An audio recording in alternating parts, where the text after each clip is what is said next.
Nous sommes fiers de vous présenter un projet sur lequel nous travaillons depuis plus d'1 an. Il s'agit d'une exposition dédiée aux adolescents à partir de 12 ans et notamment à la jeune génération qui habite le quartier anderlechtois. Cet espace est un activateur de questions. C'est une petite fabrique à idées et à réflexion. C'est pour cette raison que cette salle s'intitule « La fabrique des résistances ». Et oui, il faut se poser des questions avant de faire la révolution.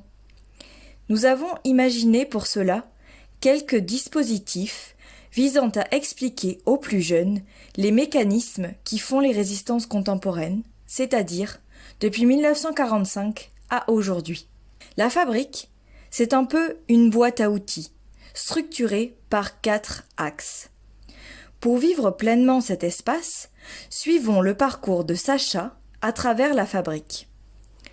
Face au mur « Pourquoi résister ?», Sacha se saisit des mécanismes du pouvoir en apprenant à ne plus être un citoyen spectateur, mais plutôt à devenir un citoyen acteur. Ainsi, Sacha appréhende son rôle au sein de la démocratie. Devant les dispositifs de la thématique « Comment résister ?», Sacha prend conscience de l'importance du bon traitement d'une information et de la diversité des sources qui existent. En activant la roue de l'information, Sacha se rend compte que pour le seul et même événement de Tiananmen, 6 unes de journaux racontent l'événement de 1001 manières. Aujourd'hui, comment agir face à la multitude d'informations qui agitent les réseaux sociaux ? Son esprit critique s'éveille. Avec le comment résister, Sacha réalise que la lutte passe aussi bien par des posts engagés sur les réseaux sociaux, des signatures de pétitions ou des manifestations dans la rue. Il existe pléthore de modes et de techniques pour résister. En continuant sa déambulation, blotti dans un fauteuil, Sacha se laisse bercer par la voix de la résistance. Des chansons puissantes ont su rendre hommage à de multiples luttes. Elles sont présentées au sein des podcasts intégrés dans le dispositif « Chanter la résistance ». Encore une joyeuse façon de résister. Vient ensuite la thématique « Au nom de quoi résister ?» Sacha se confronte à une forêt de pancartes. « Il n'y a pas de planète B !» scande l'une d'elles. « Mon corps, mes choix !» affiche l'autre.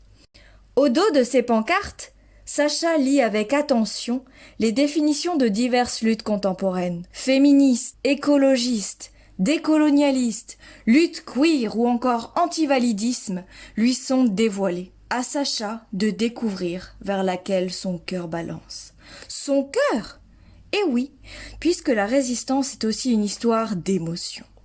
La résistance naît par le biais d'une expérience vécue, d'une émotion vive ou même de discussions entre amis. C'est ce dont nous parle le dispositif Feel the Resistance, à travers la 4e thématique qui résiste. Lutter, c'est subvenir à un besoin profond de justice, d'éthique, de bien commun. Et cela a ses limites puisque chacun a sa propre définition de toutes ces valeurs. On se soulève aussi corporellement, poing levé, bouche hurlante ou encore stylo brandi. La résistance est une affaire de colère, de joie, de tristesse. Elle se vit. Toujours dans cette thématique qui résiste, Sacha découvre des portraits de grands résistants contemporains, lanceurs d'alerte ou hackers, et l'un, anonyme, dans lequel Sacha se reconnaît un peu. Ces quelques portraits font écho à un dispositif numérique plus conséquent à l'entrée de l'exposition, la cartographie des luttes. Cet écran tactile met en lumière une 60aine de luttes à travers le monde ayant eu cours entre 1945 et aujourd'hui. Sur la base d'un planisphère, quelques lignes nous rappellent le combat écologique de Muta Wangari Maathai au Kenya dans les années 70, ou encore celui de Greta Thunberg et de ses marches pour le climat qui ont agité les jeunes foules ces dernières années. Avant de quitter la fabrique, Sacha a envie de laisser une trace pour construire demain. Des unes de journaux vierges sont disponibles pour les visiteurs souhaitant s'exprimer. Sacha ajoute enfin sa pierre à l'édifice de la résistance.